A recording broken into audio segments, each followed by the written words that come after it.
Alhamdulillah wa salatu wa salamu ala rasulillahi wa ala alihi wa sahbihi ajma'een. Assalamu alaikum wa rahmatullahi wa barakatuhu. I wanted to first and foremost appreciate everyone who's here at the session, and I wanted to thank everyone for attending this final session. It's a beautiful weekend, and we definitely understand if people wanted to get in some last-minute shopping or do something else. But at the end of the day, it's really about the purpose and the maqsad for which you came. What was your objective for coming here? And if your objective of coming here was to come closer to Allah, to learn more about the Messenger of Allah, to learn more about your deen and religion, and come closer to the example of Rasulullah sallallahu alaihi wasallam, then it's very fitting that you would depart from the convention having attended the final session. So may Allah subhanahu wa ta'ala reward you, may Allah bless you, and may Allah accept. So my session here today is about beating procrastination, depression, fear, and anxiety. Now, before I address the topic, and I do this with nothing but just for the purposes of clarification, it's important in our deen, in our religion, to confirm and to verify knowledge and information. There's a hadith that is quoted there in your program booklet talking about the subject of this particular session. And it quotes a narration that says that, "O people, have taqwa of Allah as is worthy of Him. Strive in gaining His pleasure, have certainty that the world is temporal and that the next life is everlasting." This particular narration, as quoted there, is actually not an authentic narration. But there are other authentic narrations which are similar in meaning that I wanted to share with you here today. So these are gems from the prophetic wisdom and lessons from the fountain of prophetic wisdom. The Prophet sallallahu alaihi wasallam, he says, "Naddar Allahu imra'an sami'a minna hadithan fahafidhahu hatta yablughahu ghayrahu." The Prophet sallallahu alaihi wasallam says, may God bless that individual who hears a hadith from the Prophet sallallahu alaihi wasallam, and then that person learns it, memorizes it, learns it, and then they go on and they transmit it on to someone else. They pass it on to someone else. فَإِنَّهُ رُبَّ حَامِلِ فِقْهٍ لَيْسَ بِفَقِيهٍ. Because sometimes someone who carries the knowledge from point A to point B might not know what he can do with it. They might not know what to exactly do with it. They don't realize its full scope and its full potential. But you might take it to someone who will be able to do a lot more with it. وَرُبَّ حَامِلِ فِقْهٍ إِلَى مَنْ هُوَ أَفْقَهُ مِنْهُ. You might take the knowledge to someone who can do more good with that knowledge. Then the Prophet sallallahu alaihi wasallam, he goes on to say, ثلاث خصال لا يغل عليهن قلب مسلم أبدا. There are three characteristics and qualities that the heart of a believer is never devoid of. There are three qualities that the heart of a believer possesses. Number one, إخلاص العمل لله. To sincerely do everything that you do for the sake of Allah. Ultimately, at the end of the day, that is the bottom line. That is why you do what you do. Number two, وَمُنَاصَحَةُ وُلَاةِ الْأُمُورِ وُلَاةُ الْأَمْرِ. And to constantly give good advice and good counsel to those who have responsibility and authority over you. Meaning we have leadership, we respect leadership, we work with leadership, but we also hold our leadership accountable. And we give them advice, and we give them counsel, and we correct them when we need to correct them. وَلُزُومِ الْجَمَاعَةِ. And always remain with the congregation, with the group of the Muslims. Never isolate yourself. مَنْ شَذَّ شُذَّ. Somebody who isolates themselves shall become isolated. So never isolate yourself. فَإِنَّ دَعْوَتَهُمْ تُحِيطُ مِنْ وَرَائِهِمْ. Because the Prophet ﷺ says that when Muslims collectively get together and pray for something, Allah answers that prayer. قَالَ وَمَنْ كَانَ هَمُّهُ الْآخِرَةِ. Then the Prophet ﷺ said, whosoever focuses on working for the life of the hereafter, jama'allahu shamlahu. Allah will gather that person's strength. Allah will give that person strength. وَجَعَلَ غِنَاهُ فِي قَلْبِهِ. And Allah subhanahu wa ta'ala will make them rich internally. Will grant them the prosperity, the richness of the soul. They will have a strong soul. وَأَتَتْهُ الدُّنْيَا وَهِيَ رَاغِمَةٌ. The dunya, material things will come to him, humiliated and debased, wanting to serve that person. وَمَنْ كَانَتْ نِيَّتُهُ الدُّنْيَا. But whoever lives this life only wanting material things of this world, فَرَّقَ اللَّهُ عَلَيْهِ ضَيْعَتَهُ.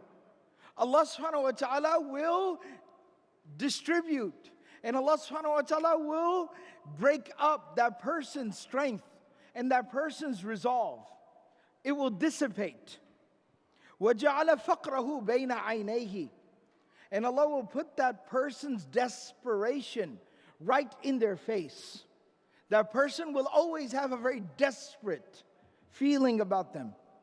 وَلَمْ يَأْتِهِ مِنَ الدُّنْيَا إِلَّا مَا كُتِبَ لَهُ.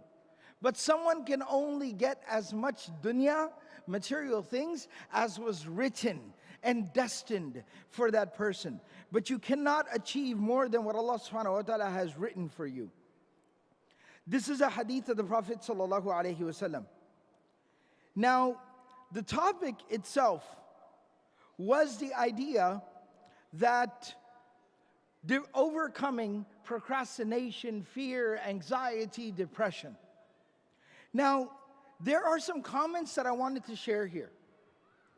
Classical ulama, classical scholars of Islam, they would divide the existence of the human being into three essential parts: the aql, the intellect, the ruh, the soul, and the jasad, the body.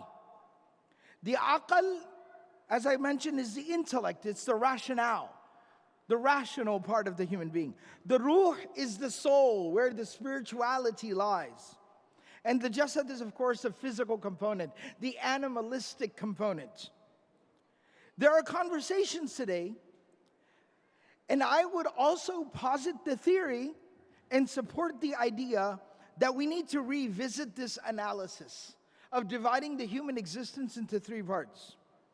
And I would say that we can also say today, from what we have learned and what we have realized about the emotional complexity of the human being, that there are four parts to the human being's existence in this dunya: the intellectual, the physical, the spiritual, and then the emotional. The emotional, which is referred to as the awatif, or the quwwa atifiyya of a person. And the heart can be the place where that resides. Especially in recent times, we are learning increasingly about the emotional depth and complexity of the human being. And these four components, the intellect, the physical, the spiritual, and the emotional, they all work together in unison to contribute to the well-being of the human being, to the person. And any time any one of them is out of sync, anytime any one of these four components is out of sync, then it leads to an imbalance that results in suffering, whether it be the body, the mind, the soul, or the emotions. Allah subhanahu wa ta'ala commands us in the Quran, "Udkhulu fi silmi kafatan." Enter into submission to God completely, holistically. Mind, body, soul, and heart. So, while I must say that spirituality is the most important part of this equation. Why? Because God forbid, Allah protect us all. But if someone might struggle intellectually, they were not given a proper education, or someone struggles physically, they're ill, they're sick, they have some disability, or someone even struggles emotionally, they're sad, or they're depressed, or they're struggling with different things. They can still achieve salvation. They might struggle here in this world, and our heart goes out to them, we empathize, but they can still achieve eternal salvation in the life of the hereafter through a meaningful relationship with Allah. However, to undermine health and proper care in regards to the other three components in the human being, the intellectual, the emotional, and the physical, will prove extremely damaging to individuals, to families, and to communities. To individuals, families, and communities. If I neglect my health, my physical health, if I do not educate my mind, if I do not take care of my emotions, my heart, and I just completely say, no, I just care about spirituality, I won't take care of my health, I won't educate my mind, I won't emotionally take care of myself, I will struggle, I will suffer. And Islam does not want us to suffer. مَا أَنزَلْنَا عَلَيْكَ الْقُرْآنَ لِتَشْقَى. We did not send down the Quran upon you to make you suffer. That is not the objective. So we have to develop a very holistic, well-rounded approach to dealing with the entirety of our existence. And I will reiterate, in this equation, the spiritual component is by and far the most important. There's no doubting that. But that does not mean just because one thing is more important that you neglect the rest. And so what I wanted to mention here today, I wanted to talk about the importance of spirituality, and I'll come back to that in just a second. But what I wanted to advise myself and my community is that we take mental and emotional health very, very seriously. Consult experts of those fields and those disciplines in how to address and remedy such issues in our homes and in our communities. We have to get away from the myth that you can pray your depression away. We have to get out of the idea that you can just pray your different emotional struggles and challenges away. That you can just pray and it'll all magically go away. We have to get away from that idea. Our families, our communities are suffering greatly. Talk to someone who works in the community, who works with people, who talks to families. Talk to them. How many families are destroyed? How many generations suffer because of untreated mental and emotional health? When it's not dealt with properly, when they are not addressed properly, not only that one person suffers, their family suffers, and their children carry that damage forward. It's extremely detrimental and harmful. We have to start taking this very seriously. Now to come back to the core of the message that I wanted to share here, and that is the idea, the importance of spirituality. I will share a dua of the Prophet ﷺ, a prophetic supplication. The Prophet ﷺ, in an authentic narration, narrated by Abdul bin Umar, he used to make this dua every day on a regular basis. Allahumma inni as'aluka al-afiyata fi dunya wal-akhirah. Oh Allah, I ask you for well-being, for health in this dunya and in the akhirah. Allahumma inni as'aluka al-afwa wal-afiyata fi dini wa dunyaya. Oh Allah, I ask you for forgiveness and I ask you for protection, well-being in my deen and in my dunya. Wa ahli wa mali. I ask you for forgiveness and well-being in my family and in my property, in my wealth. Allahumma astur awrati. Oh Allah, cover my faults, my privacy. Wa amin rawati. And protect the things that I care about. Allahumma ahfadni min bayni yaday wa min khalfi. Oh Allah, protect me from in front of me and from behind me. Wa an yamini wa an shimali. And protect me from the right of me and the left of me. Wa min fawqi. And oh Allah, protect me from above me. Wa a'udhu bi'azmatik أن أغتال من تحتي. And I ask for your protection.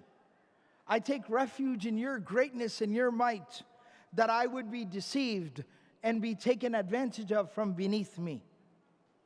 This was the dua of the Prophet sallallahu alaihi wasallam. We have to understand, the Prophet sallallahu alaihi wasallam, he would teach his companions, Salillaha, ask Allah for forgiveness, wal afiyah, and well-being, fi dunya wal akhirah, in this dunya and in the hereafter. Salillaha al-afwa wal afiyata fi dunya wal akhirah. He again repeated it to emphasize it. And he said, فَإِذَا أَعْطَيْتَ الْعَافِيَةَ فِي الدُّنْيَا وَالْآخِرَةِ فَقَدْ أَفْلَحْتَ. If you have achieved well-being in this dunya and well-being in the life of the hereafter, then you have indeed succeeded. You are successful. The spirituality is at the core of the matter. Commit yourself to having a meaningful, personal, individual relationship with Allah subhanahu wa ta'ala. Everyone starts somewhere. Make the intention to start your journey back to Allah today. Everyone make the intention before you leave this gathering that I will turn things around. Say inshallah. Everyone make the intention before you leave the gathering today that I will fix my relationship with Allah. Say inshallah. That I will begin to build my relationship with Allah every single day going forward. Say inshallah. That is our ultimate salvation. And while we are doing that, do not neglect the other three areas of your being. Educate yourself. Read the translation of the Quran. Read the life of the Prophet sallallahu alaihi wasallam. Have an intelligent approach to your religion. Learn your deen. Take care of your physical self. I need that advice more than anyone. I understand the irony in that. But we're all working on it. Like I said, everybody starts somewhere. And take care of yourself emotionally. Surround yourself with people that love you and that care for you, that look out for you, that check on you, that see how you are doing. And if you are truly struggling emotionally, never shy away from getting help. And get help from people who have the ability to help you. Counselors, therapists, mental health professionals. Go and talk to them. Seek assistance from them. And you will never regret it. May Allah subhanahu wa ta'ala grant each and every single person here well-being. May Allah subhanahu wa ta'ala protect individuals, families, and communities. And may Allah subhanahu wa ta'ala allow us as a community to work together to provide well-being for all mankind in this world and to lead all of humanity to salvation in the life of the hereafter. Jazakumullahu khairan wa assalamu alaikum wa rahmatullah.